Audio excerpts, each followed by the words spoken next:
మెదడులోని న్యూరాన్ కణాలలో ఉండే ప్రాథమిక మనసులో 3 బాధ్యతల, 6 గుణాల మరియు శరీర నిర్మాణ నిర్వహణ సమాచారం మొత్తం జీన్స్ రూపంలో ఉంటుంది అని తెలుసుకున్నాం. ఆ జీన్స్ గురించి మరింత లోతుగా తెలుసుకుందాం. తేలికగా అర్థం చేసుకోవడానికి జీన్స్ను 24 ఇంగ్లీష్ అక్షరాలు అనుకుందాము. వాటితో రాయబడిన గ్రంథమే ప్రాథమిక మనసు. ఆ పుస్తకంలో ఒక్కో అవయవంను పని చేయించడం కోసం ఒక్కొక్క అధ్యాయం ఉంటుంది అనుకుందాం. మెదడు అనే అవయవంను పని చేయించడం కోసం ఒక అధ్యాయం సపరేట్గా ఉంటుంది. అందులో ఒక చోట ఈ 24 అక్షరాలలోని 3 అక్షరాలు ఒక ప్రత్యేక పద్ధతిలో అమర్చబడి ఉన్నాయి అనుకుందాం. మనిషికి అక్కడ ఉన్న ఈ 3 అక్షరాల అమెరికలోనే తేడా ఉంటుంది, కానీ అక్షరాలు మాత్రం అవే.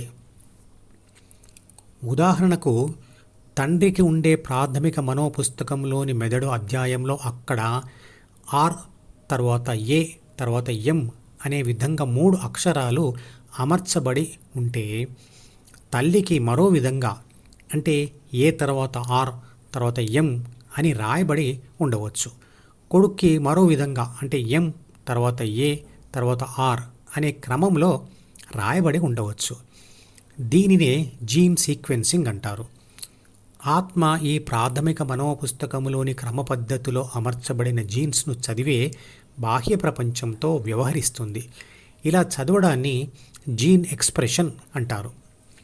ప్రాథమిక మనసులోని శరీర రక్షణ, పోషణ మరియు పునరుత్పత్తి బాధ్యతల కోసం ఉన్న 6 గుణాల ప్రేరేపణతో ఆత్మ ద్వితీయ మనసులోని అహం అనే భావాన్ని మరియు కోరికను పొంది 5 జ్ఞానేంద్రియాల ద్వారా ప్రపంచం వైపు వెళ్తుంది. అంటే చిత్రపటంలో చూపించిన విధంగా ఏబీసీ తన ముందు ఉన్న 2 దారులలోని డిఈఎఫ్ దారిలో వెళ్తుంది. ఇది ఎలా ఉంటుందంటే, విద్యుత్ శక్తిని ప్రాపంచిక నేను లేదా ప్రాపంచిక ఆత్మ అంటే ఏబీసీ అనుకుంటే, ఎన్నో స్విచ్లు కలిగి ఉన్న స్విచ్ బోర్డును చిత్రపటంలో చూపించిన డి లేదా కోరికల పుస్తకం అనుకుంటే, డిలోని ఒక కోరికను స్విచ్ అనుకుంటే, ఏ స్విచ్ ఆన్ చేసి ఉంటే దాని ద్వారా విద్యుత్ శక్తి వెళ్ళి ఆ స్విచ్కి కలపబడి ఉన్న విద్యుత్ పరికరంను పని చేయిస్తూ ఉంటుంది కదా. అలాగే డిలోని ఏ కోరిక ప్రాపంచిక ఆత్మకు కలపబడి ఉంటే దాని ద్వారా ఏబీసీ ప్రపంచంలో పనిచేస్తుంది. ఆత్మశక్తి మరియు విశ్వశక్తి ఒకటే అని మనకు తెలియకుండా అడ్డుపడేది ఈ ద్వితీయ మనసే. ఆ 2 ఒకటే ఎలా అవుతాయంటే, ఉదాహరణకు సముద్రం నుండి పుట్టిన అలలను సముద్రం మరియు అల అని వేర్వేరు పేర్లతో అంటున్నప్పటికీ రెండిటిలో ఉన్నది సముద్ర నీరే కదా. ఒక బ్యాటరీని చూపించి ఇది ఎవరు అని అడిగితే, అయితే అది తయారు చేయబడిన కంపెనీ పేరు కానీ, నెంబర్ కానీ, లేదా అది ఏ పరికరంలో వాడతామో ఆ పరికరం యొక్క బ్యాటరీ అని అంటారు కదా. అలాగే ఇతను ఎవరు అని అడిగితే, అయితే అతని శరీరానికి తల్లిదండ్రులు పెట్టిన పేరు లేదా ఉద్యోగం పేరు చెప్తారు. అన్ని బ్యాటరీలలోని విద్యుత్ శక్తి ఒకటే, అలాగే అందరు మనుషులలోని ఆత్మశక్తి ఒకటే. కాబట్టి ఆ పేరులేవి కూడా ఆ విద్యుత్ శక్తి లేదా ఆత్మశక్తులకు సంబంధించినవి కాదు. మనిషిలోని నేను అనేది శరీరం కాదు, మరియు అతను చేసే ఉద్యోగం కాదు. రిటైర్మెంట్ తర్వాత ఉద్యోగం ఉండదు, కానీ ఆత్మ అంటే నేను ఉంటుంది. పేరు తల్లిదండ్రుల ద్వారా ఇవ్వబడింది. చదువు సర్టిఫికెట్ స్కూల్ లేదా కాలేజ్ నుంచి ఇవ్వబడింది. అవి ఏవీ నేను కాదు.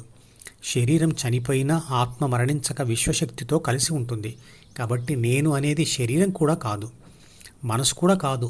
ఎందుకంటే అది నేను అనేది పుట్టిన తర్వాతే తయారైంది. నేను పొందే ప్రతి ఒక్కటి కూడా పుట్టిన తర్వాత ఎప్పుడో ఎక్కడో పొందేది. అలాగే అవి అంతమైపోతాయి కూడా. బయట ఉన్నది ఏదీ నేను కాదు, వాటిని ఉపయోగిస్తున్నాను అంతే. కాళ్ళతో నడుస్తున్నా, చేతులతో పనిచేస్తున్నా, నోటితో తింటున్నా, మనసుతో ఆలోచిస్తున్నా, అనేక వస్తువులను చూస్తున్నా, పట్టుకుంటున్నా, అవి ఏమీ నేను కాదు, వాటిని ఉపయోగిస్తున్నాను అంతే. నా శరీరంలోని అన్ని భాగాలు విప్పేసి విడివిడిగా పెట్టి ఇందులో నేను ఏది అని అడిగితే సమాధానం చెప్పలేరు. అందులోని ఏ భాగంలో కూడా నేను ఉండను. ఇప్పుడు నేను ఆలోచిస్తున్నాను, నేను కోరికతో ఉన్నాను కాబట్టి నేను ఆలోచనను లేదా నేను కోరికను అని అనలేరు. పుట్టినప్పుడు నేనుకు ఆలోచన లేదు, కోరిక లేదు, అంటే మనసు లేదు. కాబట్టి నేను ఆలోచన కాదు, కోరిక కూడా కాదు. అంటే నేను మనసు కూడా కాదు. నేను తల్లి గర్భంలో పిండకణంగా ఉన్నప్పటి నుండి చనిపోయేంత వరకు మారకుండా ఒకే రకంగా ఉండే ఆ నేను అనేది ఆత్మ. ఈ మధుపదం యూట్యూబ్ ఛానల్ వీడియోని సబ్స్క్రైబ్ చేసి గంట గుర్తును నొక్కి ఆల్ని సెలెక్ట్ చేసి ప్రతిరోజు యూట్యూబ్ ఓపెన్ చేసి అడుగున ఉన్న సబ్స్క్రిప్షన్ బటన్ నొక్కితే అన్ని లేటెస్ట్ వీడియోలు చూడవచ్చు.